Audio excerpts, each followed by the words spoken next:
Hey guys, I'm back with another series that I want to start on this channel. Since my videos on my K-pop album collection, like group by group style, are sort of winding down because I've done most of the groups that I have a lot of albums from, I wanted to do a different sort of new series to tie it over into something else that I can start doing on a more regular basis, whether it's hauls or I don't know, just me rambling about stuff that happens in K-pop. But what I've decided to do is a little spin on the classic K-pop album favorites tag. Now, this tag was started by Random Me 2011, whose channel I will link in the description. Um, where the premise is, I'm sure you've seen this. The premise is you just sort of go over the albums that you've purchased in the throughout the year. You normally do this at the end of the year, and you just there's a set of questions which I will also put in the description that you answer using the albums that you got. So what's making my tag a little bit different is that I don't buy that many new releases compared to my older albums.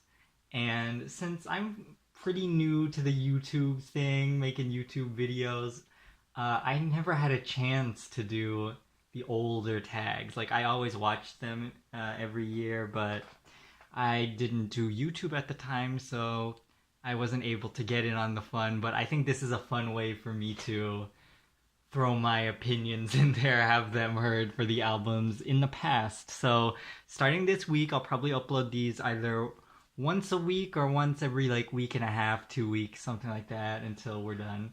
Starting with this video, which is going to be albums of 2016, I'm going to go back in time year by year until we hit 2010, and then I'll have one more tag at the end of that where I do any albums that are older than 2010. So 2009, and I believe my oldest album is from 2005. So anything from 2005 to 2009 will be fair game, and I'll be doing the last tag on that. And yeah, hope this will be fun for you to watch. A bit of nostalgia for older K-pop fans. And yeah, that's pretty much all I have to say about the premise. I've also added one more question that I thought would be fun to answer at the end of the tag. So let's just get started with the retro K-pop album favorite tag 2016. So, album of the year. Oh, this was so easy for me to pick because even though this is a mini album, it is complete quality. Every song 5 out of 5, which is really rare for me. And it's Subin's Flower. This is Subin from Dal Shabet, and this is her digital only release mini album, Flower. So it's got 5 songs on it, no intro, no instrumental, no fuss. Every song is good. Nothing is fantastic. Hate is my favorite K-pop song of all time. This Love is fantastic. Flower, and then the 5th song, all so good. It's gonna be really hard to get a copy of this now. I got it right when it came out, but this is, since it's digital and promo only, you'd have to get it on like an eBay or some sort of auction site like that. I believe I saw one on Yahoo Auctions. I'm not sure if it's still there, but that's probably your best bet of getting this. I highly suggest you check this out because it is quality. Subin writes everything herself. I believe she does the lyrics. I might be wrong. I think someone else does the arranging, but they're all her songs, and we need more from her because I know she's at KCON LA, which happened yesterday.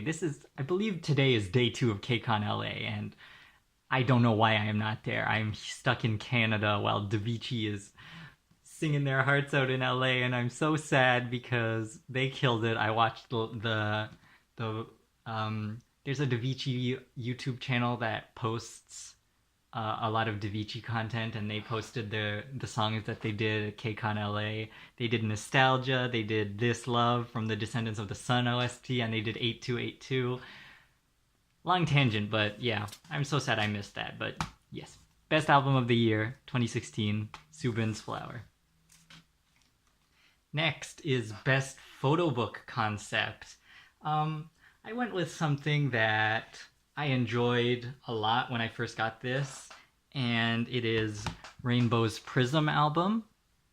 So this is Rainbow's last music release as a group before their disbandment in 2016. So you might be a slightly shocked looking at the front half of this photo book because it's them with their colored suits on in either like an orange or red background. If you didn't know, Rainbow, each member of Rainbow has a color associated with them. So like Jaekyung is red, Uri is orange, blah blah blah. And then when they're all together, they're a rainbow. So isn't that cute? So yeah, the first half of this photo book is just them in their like I don't know, this is latex or spandex or whatever, and their suits on just a solid color background. But once we get into here, this is the poster image. It's like, okay, it's getting promising, and then bam, they hit you with these outfits, and it's just, I'm not looking for anything too out there or wild with a photo book. I just want nice pictures of the idols looking good with some good clothes, good accessories, and this is what Rainbow gave us with this album. Like, they don't have like over the top backdrops or like they're trying to be all cool and mysterious and stuff. No, it's just Rainbow having fun, looking fantastic in some clothes. I love Uri's outfit in this especially. She looks so good.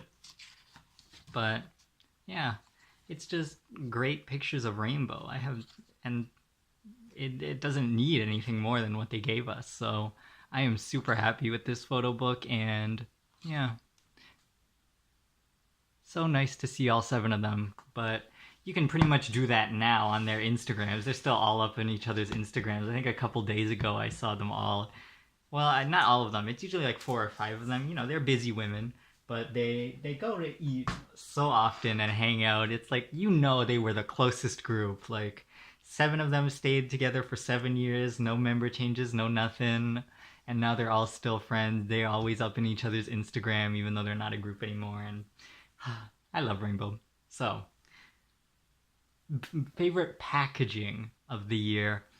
I was looking through the releases I bought in 2016, and nothing really stood out to me as really, really good packaging, which is kind of sad, but I just went with something that I was really impressed with when I got it.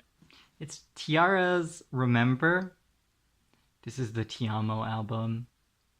It's like pretty basic actually. It's just like a black horizontal style with CD on the left, book on the right. But this is all I really want or need. Like, I feel like when groups try to do something really out there and really inventive and stuff, it's really hit or miss for me.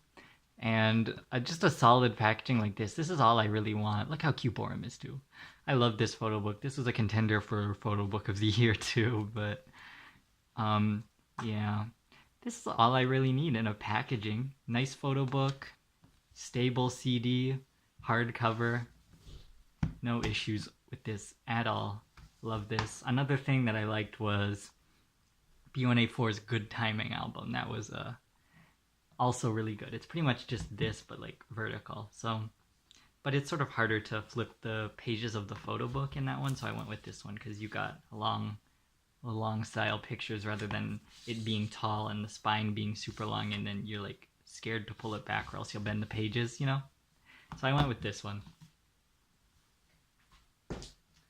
Now, worst packaging of the year. This was so easy because I hate this packaging.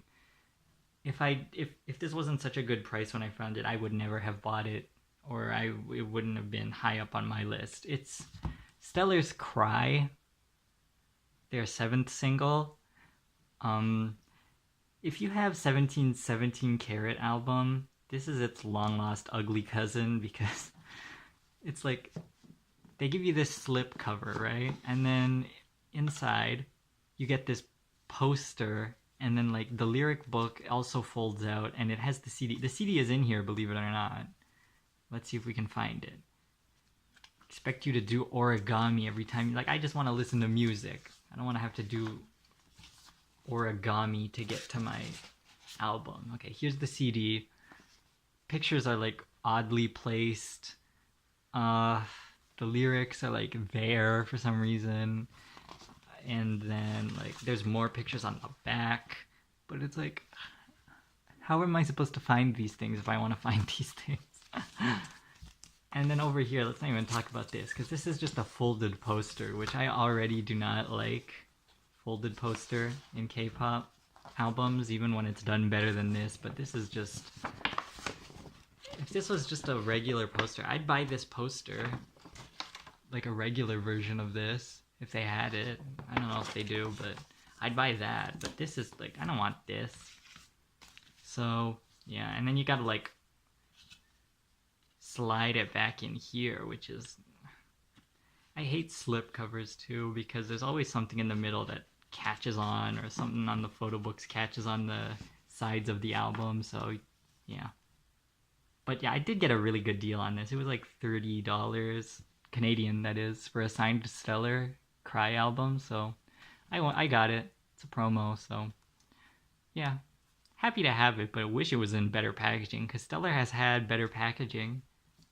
Marionette was good. Sting looked great. And then the next question is your favorite album from a rookie group this year. I don't know. 2016 rookies, I don't have any albums from 2016 rookies. Yeah, most of the groups I like are a little older than that, but if you want to get really technical, the answer to my next question could be the answer to this question. It's really kind of stretching it though. And that question is, album that surprised you this year? This Double S301's Eternal 5. Double S301 is the subunit kind of Double S501, the really old group. They debuted in the same year as Super Junior, so 2005. But Double S301 technically debuted in 2016, so even though these three of them did work together on an album in 2009, but they were still under the name Double S501, so technically, even though they were 11 years old at this point, you could call them rookies. I wouldn't, personally, but yeah. This song surprised me because I wasn't really into Double S501 at all. I knew this song because I'm stupid. It was a drama OST, really popular, but aside from that, I didn't know too much from them. But I listened to this album, and the songs are so high quality. Pain, fantastic. If you want like a throwback song, Pain is great. Saxophone is really good. Dirty Love is alright. And it was just like, they exuded confidence, and like they had the persona of, yeah, we know what we're doing and we're killing it again this year. We're back. So I love that attitude. This is why I don't get into many rookie groups, because they're always like so shy, and like they're like not confident, or I don't know how to put it really, but they're always like so nervous, and that's not really the kind of attitude I'm looking for. I want someone more confident. So Double S301 was really good because they knew what they were doing and they pulled it off again. Also really good packaging, like the Tiara album. This is pretty good too. The paper's a little different, but yeah, solid album from them. Also the Eternal Zero was this year. I loved that too. Sorry, I had to pause there for a second, and I swear if this file gets corrupted because I did that. This happened last time. I already filmed this once before, and the file was corrupted because I had to pause in the middle of it because of my family and stuff, so I really, really hope that doesn't happen again, but I don't really remember what I was talking about. But I think I was hopefully moving on to the next question and was not in the middle of a thought on Double S301. So the last question is, of the regular tag, is a favorite, just a random album recommendation of the year that you had. It is hands down this album. This is New East's Q Is, the 4th mini album, and y'all, this was so good when it came out. I was flipping out how good this was. It was like slow R&B jam, sexiness, and New East was my bias group back in 2016, so I was so excited when this came out, and if it was still, if I was doing this tag in 2016 like it was meant to be done, I would have been yelling at y'all for to stand them because you weren't. Um, but now New East is more popular. They were also at KCON LA, and I don't know why I was not, but I'm here in Canada being sad and stuff. So, but this album is really just high quality. I couldn't fit it into any of the other questions because the photo book is honestly kind of lacking. Package isn't great, and it doesn't top Subin's album, but this was so good. The title track, Overcome, Bickering, My Heaven, I believe those are Beko composed songs. They are so good. Um, so happy New East is getting the recognition they deserve now. Yeah. Although I'm still waiting for a certain Minhyun to come back to New East because it's been a couple years, is all I'm saying.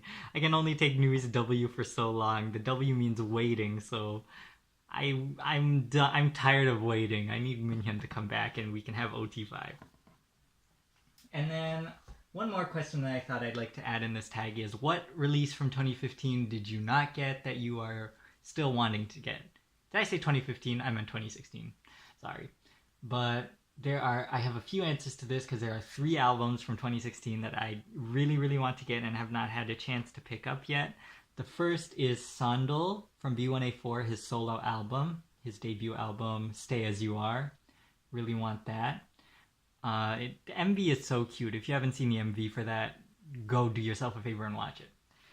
The next album is Nine Muses A, Muses Diary. But I'm going to pick that up soon enough because I'm really on the Nine Muses kick right now. And yeah, that song is so good. A lot of people like to write it off as like one of Nine Muses' worst songs, but it holds up. It's better than like Drama and Hurt Locker and Dolls, personally. I think Lip to Lip is an extremely solid song. I like the new lineup of 4.